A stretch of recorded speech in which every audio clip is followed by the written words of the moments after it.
Hello বন্ধুরা, কেমন আছো তোমরা সবাই? আমি রায়বাড়ির রাঁধুনি। আজ চলে এসেছি গরমে একটা দারুণ রান্না নিয়ে। গরমকালে শোল মাছের টক আমাদের সবার খুব ভালো লাগে, আর সেটা যদি কাঁচা আম দিয়ে হয় তাহলে তো পুরো জমে যায়। তাই আজ চলে এসেছি আমি আম শোলের একটা সহজ রেসিপি নিয়ে। রান্নাটা শুরু করার আগে বলে দিই, যারা নতুন আছো আমার চ্যানেলটা অবশ্যই সাবস্ক্রাইব করো আর আমাকে সাপোর্ট করো। তাহলে চলো দেখে নিই আমশোল রান্না। শোল মাছ প্রথমে পিস পিস করে কেটে ধুয়ে নিয়েছি, আর একটা বড় দেখে আম নিয়ে নিয়েছি। সেই আমটা খোলা ছাড়িয়ে ধুয়ে কেটে নিয়েছি। শুকনো কড়াতে 5 ফোড়ন ভেজে নিয়েছি। এই 5 ফোড়নটা কিন্তু তেল দিয়ে নয়, শুকনো কড়ায় নেড়ে নেড়ে ভেজে নেব, পরে এটা গুঁড়ো করে নেব। আমরা যখনই মাছের ঝোল করি না কেন, সবার প্রথম আমাদের কাজ হলো মাছটাকে নুন হলুদ মাখানো। আমশোলের ক্ষেত্রেও একই। মাছটাকে ভালো করে নুন হলুদ মাখিয়ে নিলাম, তারপরে কড়াতে সর্ষের তেল দিয়ে নিলাম। আমাদের বাড়িতে কিন্তু যে কোনো মাছের রান্না সর্ষের তেলেই হয়, বরং বলতে পারো ম্যাক্সিমাম রান্নাই সর্ষের তেল হয়। আমার বাড়িতে না সাদা তেলটা কেউ খুব একটা পছন্দ করে না। তেলটা গরম হয়ে গেলে মাছগুলো ভাজতে দিয়ে দিলাম। এপিট ওপিট করে মাছগুলো ভেজে নিলাম, তবে খুব হালকা ভাজলাম, মানে কাঁচা রাখিনি। তার পরের স্টেজ আর কি, হালকা নাড়িয়ে চাড়িয়ে ভেজে নিলাম। এরপরে 5 ফোড়নটা গুঁড়ো করে রেখে দিলাম একটা বাটিতে ঢাকা দিয়ে। তারপর মাছ ভাজার তেলেতে কাঁচা আমটা দিয়ে দিলাম। কাঁচা আমটা ভালো করে নাড়িয়ে চাড়িয়ে হালকা ফ্রাই করে নিলাম। যখন দেখব যে কাঁচা আমটা হালকা ফ্রাই হয়ে গেছে, তখন ওর মধ্যেও নুন আর হলুদ দিয়ে নেব। দেখো এখন আমটা বেশ একটু ফ্রাই হয়ে গেছে দেখাচ্ছে। এবার এতে নুন আর হলুদ দিয়ে নেব। স্বাদ মতো নুন দেবে, কারণ টকেতে বেশি নুন লাগে না, তাই আমি অল্পই নুন দিলাম, আর 1 চিমটা হলুদ দিলাম।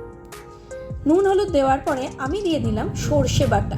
তোমরা চাইলে সর্ষের সাথে পোস্ত বেটেও দিতে পারো, কিন্তু আমি শুধু সর্ষে বাটাই দিই। নুন হলুদ সর্ষে বাটা একসাথে মিশিয়ে ভালো করে একটু নাড়াচাড়া করে নিলাম। খুব বেশি কষানোর দরকার নেই, মোটামুটি সর্ষেটা মশলাটা একটু ভাজা হলেই জল ঢেলে দিলাম। এটা যেহেতু আমের টক, শোল মাছের টক, তাই জন্য জলের পরিমাণটা কিন্তু অনেকটাই বেশি দিলাম, মানে পাতলা ঝোল হবে তো সেই জন্য। আর তারপরে ঢাকা দিয়ে দিলাম যাতে আমটা একটু সেদ্ধ হয়ে যায়। মোটামুটি আমটা সেদ্ধ হয়ে গেলে মাছগুলো একে একে ওতে দিয়ে দিলাম, দিয়ে মাছগুলো দিয়ে ভালো করে ফুটিয়ে নিলাম। আমশোল রান্না কিন্তু ভীষণ সহজ। এই রান্নায় কোনো মশলাপাতি কিছুই তেমন লাগে না, নুন হলুদ আর সর্ষে বাটা আর সর্ষে ফোড়ন, ব্যাস, আর কিছু না।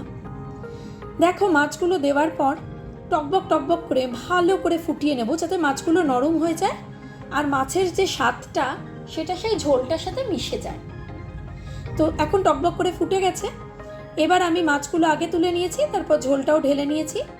তারপর কড়াটা ধুয়ে সর্ষের তেল দিয়ে তাতে সর্ষে ফোড়ন দিয়ে নিয়েছি। তোমরা চাইলে একেবারে সর্ষে ফোড়ন দিয়ে বসাতে পারো, কিন্তু আমি কিন্তু দুবারে ফোড়ন দিই। শেষে ফোড়ন দিলে সর্ষের গন্ধটা না খুব সুন্দরভাবে আমশোলে মিশে থাকে। সর্ষে দেওয়ার পর বেশ সর্ষেটা চটপট চটপট করে ফুটবে। ফুটে যখন একটা সেন্ট উঠবে, ঠিক তখনই ওই টকটা আমি এর ওপর ঢেলে দেবো।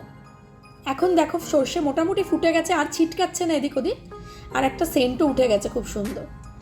তো এইবার আমি আমশোলটা ওর ওপর ঢেলে দিলাম। আমের টকটা ঢালার পরে কিন্তু ঢাকা দিয়ে দিও, তাহলে কি হবে, সর্ষে ফোড়নের যে সুন্দর গন্ধটা, সেন্টটা ওর মধ্যেই থাকবে। তারপর 1 ফুট দিয়ে বন্ধ করে নিতে হবে, আর ঢাকাটা কিন্তু সাথে সাথে খুলবে না, একটুখানি পরে খুলবে। খোলার পরে যে শুরুতে যে 5 ফোড়নটা ভেজে নিয়েছিলাম আর গুঁড়ো করে নিয়েছিলাম, সেই 5 ফোড়ন গুঁড়োটা হালকা করে ওই টকটার উপর ছড়িয়ে দেবে। ব্যাস, আমশোল আমাদের রেডি।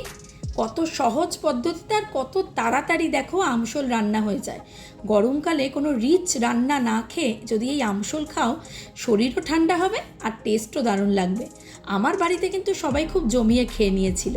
আমার শাশুড়ি মা, শ্বশুর মশাই, আমার কর্তা মশাই আর আমার মাও। আমার মেয়ে টিয়া তখন বাড়ি ছিল না, ও গেছিল স্কুলে। স্কুল থেকে আসার পর ওকেও দিয়ে দিয়েছিলাম।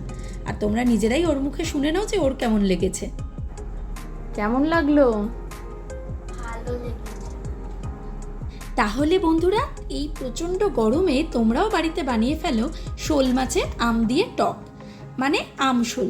আর তোমাদের আমার রান্না কেমন লেগেছে সেটা কিন্তু কমেন্টসে জানাতে ভুলো না। নতুন হলে চ্যানেলটা সাবস্ক্রাইব করে দিও। দেখা হবে খুব শিগগির নতুন রান্না নিয়ে। ভালো থেকো সবাই।